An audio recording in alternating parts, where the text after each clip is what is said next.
Hello and welcome to Gimpy Bytes, the only place on the internet where gaming and disability converge into one final point on the space-time continuum. And I am the captain of Gims, and that's the zenist of Burros. For some reason, he's my lieutenant. I can't find a better one. I'm gonna have to find one because he's gonna retire soon. Anyway, not that. So. We told you that we were going to bring you a series on VR and accessibility, and that's what we're doing today. Today we are talking about hearing impairments and VR design.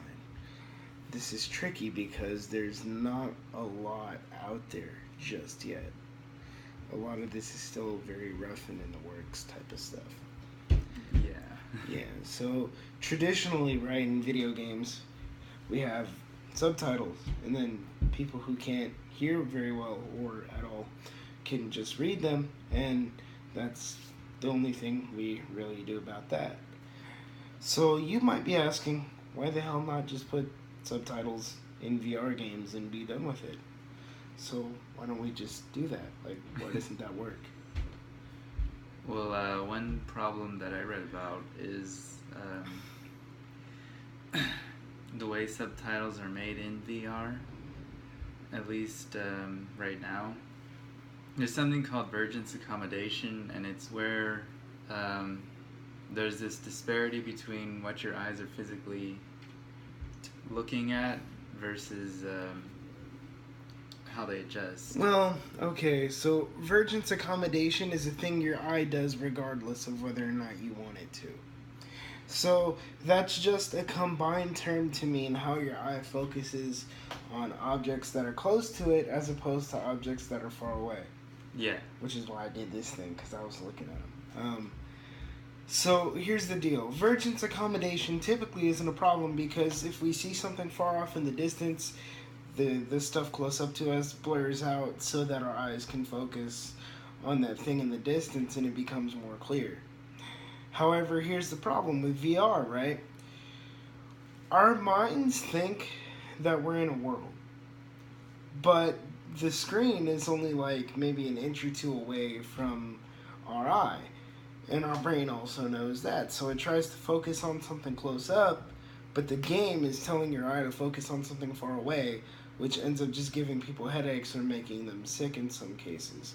In fact, this is one of the primary causes of simulation sickness, which we'll probably talk about next week. Yeah. And he'll have more to say about that. Mm-hmm. Yeah. But yeah. Another thing video games traditionally did for people who may be like half deaf, like have one good ear, is mono sound. Right. Instead of stereo. And you were talking about a mono option. Yeah, so here's the thing, right? Like, I made that up. That doesn't actually exist. But, so here's the deal. People who are deaf, say in one ear, can't hear out of that ear. And the reason that usually doesn't get in their way in the real world, as it was explained in the article, which, again, we will have links to, even though, there was the link in the last one, we'll keep bothering you with the link. Yeah. The reason that doesn't bother people in the real world is because echo, right? The echo can help the sound travel from one ear and reach the other.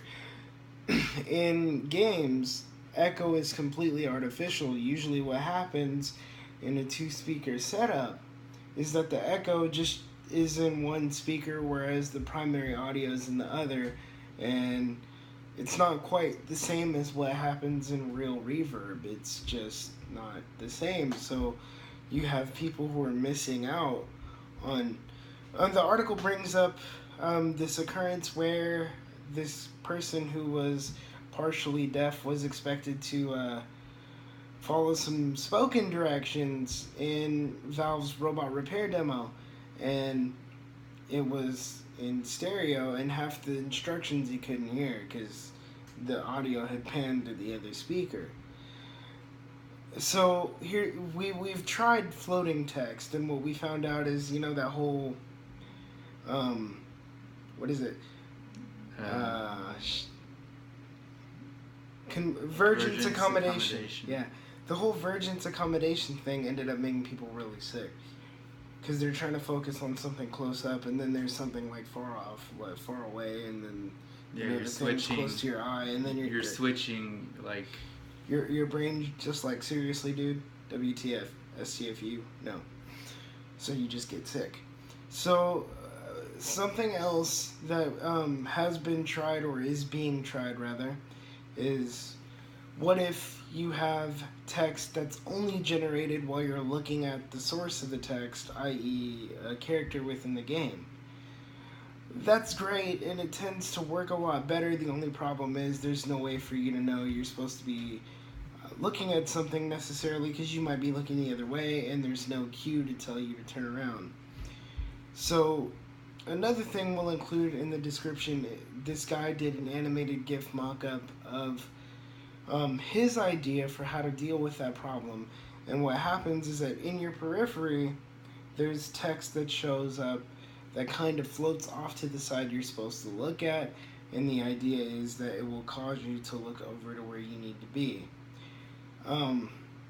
My thing is slightly different. Here's my idea, and it's really just a variant of what's already been done. If you had user selected mono, so that you choose which side the audio happens on, and if for whatever reason you are in a situation where the engine requires stereo, you just have the character say, "Hey, excuse me," and then the subtitle will appear on the bottom of the screen, and in parentheses it'll say "turn around," and then you can turn around, look at the dude, and then initiate the conversation.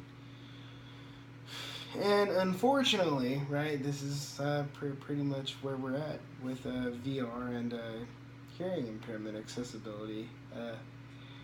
It's pretty much in its nascent stages, or I would argue that it's not really in its nascent stages. It's pretty much where it is in traditional game design, non-VR game design, right?